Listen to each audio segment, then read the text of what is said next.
There's a disease spreading among entrepreneurs and the financially ambitious. It masquerades as financial intelligence, but it's bankrupting an entire generation of business owners. Welcome to Luxona, where millionaires are made. I'm about to shatter one of the most dangerous financial myths that's keeping you from joining the elite. Just write it off, bro. 4 words responsible for millions in wasted money every single day. The siren song of amateur entrepreneurs and the battle cry of the perpetually broke. Today, we're exposing the write-off scam that's keeping you financially mediocre while making you think you've discovered some brilliant tax strategy. Let me be clear. If you're buying things just to write them off, you're not gaming the system. You're actively sabotaging your wealth. Let's start with the harsh reality. A tax write-off isn't free money. It's a partial discount on something you've already paid full price for. When someone tells you to write it off, what they're actually saying is, spend $1 to save 30 cents. Would you walk into a store that advertised a 30% discount but required you to buy things you don't need? Because that's exactly what you're doing. Here's a real example that I see constantly. Entrepreneur buys a $70,000 luxury SUV in December because his accountant told him he needed to reduce his tax burden. Let's break this down. Even with generous depreciation rules, he might save around $20,000 in taxes. Meanwhile, he's spent $70,000, lost 20% of the vehicle's value the moment he drove it off the lot, and now has monthly insurance payments on an asset that continues to depreciate. Congratulations, you just spent $70,000 to save $20,000. That's not financial intelligence, that's financial suicide dressed up as tax strategy. Here's the truth that actual wealthy people understand. The goal isn't to reduce your taxes.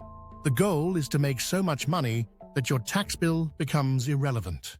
While the middle class is obsessed with write-offs, the elite are obsessed with ROI, return on investment. Remember this principle. Never spend $1 to save 30 cents. The government isn't rewarding you for spending money. They're giving you a small discount on necessary business expenses. The key word is necessary.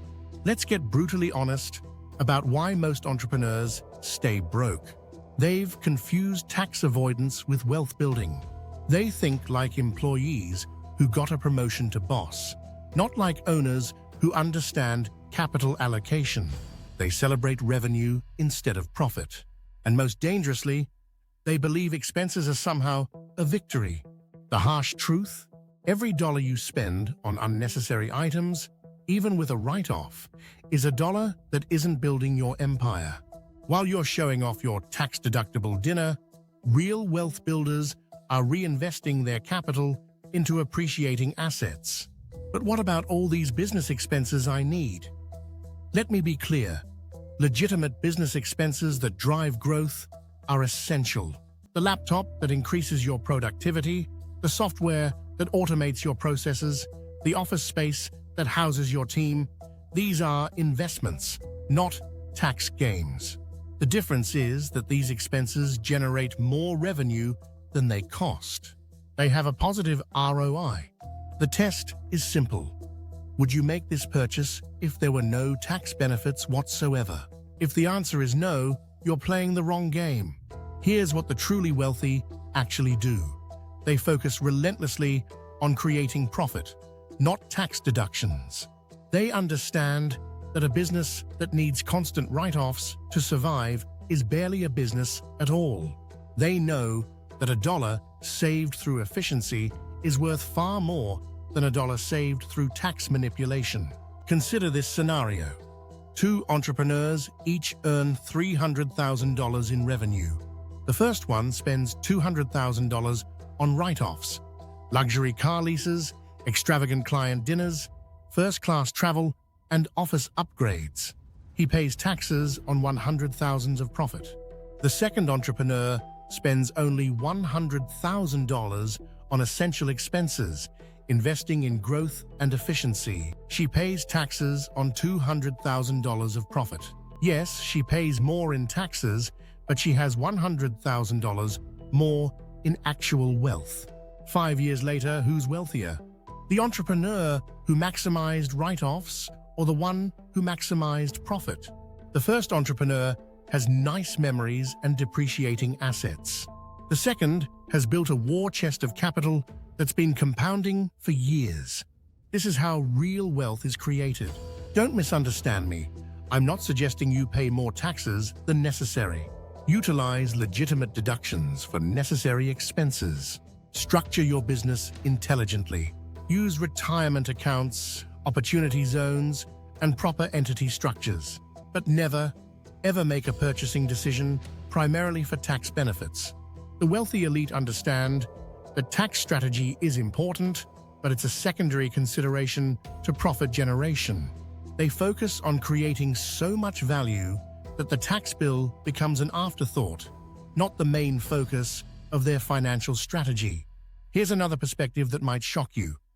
Paying taxes can actually be a sign of success. When you're writing big checks to the government, it means you're making big money. It means your business is generating real profit, not just playing accounting games. Instead of asking, "How can I write this off?" start asking, "How can I generate more profit?" Instead of, "How can I reduce my taxes?" ask, "How can I increase my net worth?" These subtle shifts in thinking separate the perpetually struggling from the genuinely wealthy. Let me be absolutely clear. The path to wealth is paved with profit, not deductions. It's built on creating value, not finding loopholes. It's sustained through discipline, not financial shortcuts. The next time someone smugly tells you to just write it off, recognize it for what it often is: the mating call of the financially mediocre. The elite don't waste energy trying to game the system with purchases. They focus on mastering the game itself. So what's the actionable advice here? First, scrutinize every tax-motivated purchase with extreme skepticism. If it doesn't directly contribute to profit, it's probably a poor decision. Second, focus on building a business so profitable that tax optimization becomes a pleasant problem to have, not a survival strategy.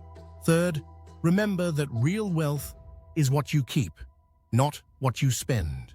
A smaller business with higher profit margins is worth more than a larger business drowning in write-offs.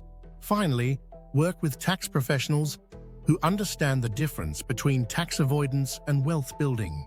The goal isn't to pay zero taxes, it's to build lasting, generational wealth. If you're serious about joining the financial elite, subscribe to Luxona now. We strip away the financial myths that keep most people trapped in cycles of mediocrity.